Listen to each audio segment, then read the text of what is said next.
শ্বশুরবাড়িতে নিজের মা বাবা বোনদেরকে দাওয়াত করে তৃপ্তি সহকারে খাওয়ানোর মধ্যে কিন্তু বিশাল একটা আনন্দের ব্যাপার আছে। আমি জানি বিবাহিত আপুরা আমার সাথে একমত হবেন, তাই দাওয়াত ব্লগ শুরু করার আগেই বলে নিচ্ছি, আসসালামু আলাইকুম everyone, this is Lamisa and welcome to Lamisa and Shovon's. দাওয়াতের আগের রাত থেকে কিন্তু আমার রান্না বান্নার প্রিপারেশন শুরু হয়ে গিয়েছিল। এদিকে আমি ডেজার্ট আইটেমগুলো রেডি করে ফ্রিজে রেখে দিচ্ছিলাম। ঈদ হোক বা যে কোনো দাওয়াত, ডেজার্ট আইটেমগুলো আমি আগের রাতে করেই ফ্রিজে রেখে দিই, যাতে পরদিন রান্না বান্নার প্রেশারটা একটু হলেও কম পড়ে। আজকে কিন্তু আমার মায়ের বাসার সবাইকে ঈদের দাওয়াত করা হয়েছে আমাদের বাসায়। আর হেল্পিং হ্যান্ড খালারা যেহেতু সবাই ঈদের ছুটিতে আছেন, তাই ওনাদেরকে তো আর পাওয়া যাবে না। রান্না বান্নার সমস্ত দায়িত্ব পড়েছে আমার আর আমার শাশুড়ি মায়ের ঘাড়ে। তো এখানে আমি রোস্টের মুরগিগুলো প্রথমে ভেজে নিচ্ছিলাম, আর চিংড়ি ভুনা করার জন্য চিংড়িগুলোকে আগে হলুদ আর লবণ দিয়ে মাখিয়ে রেখে তারপর হালকা করে ভেজে নিয়েছিলাম। আমি এই কাজগুলো করে আমার শাশুড়ি মাকে হেল্প করছিলাম, যাতে ওনারও রান্না করতে কষ্ট কিছুটা হলেও কম হয়। এখানে আমি বেরেস্তার জন্য অনেকগুলা পেঁয়াজ একসাথে ভেজে নিচ্ছিলাম। আম্মুকে সবসময় দেখি বেরেস্তা করে একটা এয়ারটাইট বক্সে রেখে ডিপ ফ্রিজে রেখে দেয়। জানি না তোমরা কে কে এই কাজটা করো, এখন থেকে চিন্তা করছি আমিও এটাই করব, তাহলে প্রতিবার বেরেস্তা করার ঝামেলা থাকে না। এদিকে আমার শাশুড়ি মা আইডিয়া দিলেন যে বাসায় যেহেতু মালটা আছে, কেননা সেটা দিয়ে আমরা জর্দা বানিয়ে ফেলি। তো যেই কথা সেই কাজ, এখানে আমি জর্দা বানানোর সমস্ত আয়োজন শুরু করে দিলাম। জর্দার জন্য পোলাওর চালটা সিদ্ধ করার সময় আমি অল্প একটু জর্দা রং আর অল্প করে কমলা রঙের ফুড কালার দিয়ে দিয়েছিলাম, তাহলে দেখতে অনেক সুন্দর লাগে।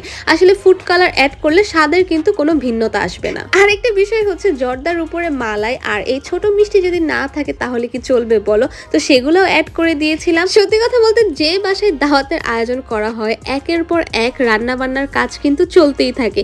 এই যেমন আমি এখানে কাবাবগুলো ভেজে নিচ্ছিলাম, আর কাবাব ভেজে নেওয়ার সময় কিন্তু আমি ডিমে চুবিয়ে তারপর ভেজে নেই। আর নাস্তার আয়োজন হিসেবে আমি রেখেছিলাম নাগেট আর চিকেন রোল। নাস্তার আইটেমে এই ফ্রোজেন আইটেমগুলো ছাড়াও আমার আরো অনেক কিছু করার প্ল্যান ছিল, তবে আমার যেহেতু ছোট বেবি আছে, তেমন ভাবে আমি আসলে রান্নাঘরে সময় দিতে পারি না। আরিশ যখন ঘুমিয়ে থাকে বা খেলাধুলায় ব্যস্ত থাকে, তখনই কিন্তু আমি রান্নাঘরে আসার সুযোগ পাই। যাই হোক, এখানে আমি সালাদের জন্য শসা, লেবু এগুলোও কেটে নিয়েছিলাম। এসব কাজ করতে করতে প্রায় বিকেল 5টার মতো বেজে গিয়েছিল, আর গেস্ট আসার আগে আগে ঝটপট করে আমি নিজেও হালকা পাতলা রেডি হয়ে নিচ্ছিলাম। এখানে এই ইয়ারিংটা পড়তে পড়তে আমি হাজবেন্ডকে দেখাচ্ছিলাম আমার জীবনের ফার্স্ট ফেসবুকের ইনকাম দিয়ে আমি এই ইয়ারিংটা কিনেছিলাম। আসলে টাকা তো যেভাবে সেভাবেই হোক খরচ তো হয়েই যাবে, তাই আমার জীবনের স্মৃতি হিসেবে ধরে রাখার জন্য আমি এই দুলজোড়া কিনে রেখেছিলাম 3 বছর আগে। যাই হোক, আমি সবার জন্য চা বসিয়ে দিলাম, আর এদিকে এক এক করে আম্মু, নানু, আমার বোনেরা সবাই চলে আসলো। আর আসার সময় 2 হাত ভরে দই, মিষ্টি, ফল যা পেরেছে সবই নিয়ে এসেছে। আর এই ফুড ট্রেটা আমার শাশুড়ি মা অনেক শখ করে কিনেছিলেন। তার ইচ্ছে ছিল যখন গেস্ট আসবে তখন এটার মধ্যেই খাবার সার্ভ করবে। জানি না এটাকে ফুড ট্রে বলে না কি বলে। যাই হোক, এদিকে আমি খাবারগুলো একটু একটু করে ওভেনে গরম করে নিচ্ছিলাম, যেহেতু কিছুক্ষণ আগে ভাজা হয়েছিল। তো প্রথমে আমি দিয়েছিলাম চিকেন রোল, তার নিচে দিয়েছিলাম নাগেটস, আর শেষমেশ এখানে কাবাবগুলো দিয়ে দিয়েছিলাম। উপরের 2টা দোকানের ফ্রোজেন আইটেম হলেও কাবাবগুলো কিন্তু আমার শাশুড়ি মা নিজের হাতেই বানিয়েছিলেন। আর এদিকে আমি যত রকমের ডেজার্ট আইটেম বানিয়েছিলাম সব এক এক করে দিয়ে দিয়েছিলাম। আমার কথা হচ্ছে, অনেক সময় দেখা যায় ভারী খাবার খাওয়ার পর শেষে আর ডেজার্ট আইটেম তেমন ভাবে খাওয়া যায় না, তাই আমি নাস্তার টেবিলে একেবারে ডেজার্ট আইটেমগুলো রেখে দিয়েছিলাম। মানে যার ইচ্ছে হয় সে এখন খাবে, না হলে ডিনার করার পর একদম শেষে খাবে।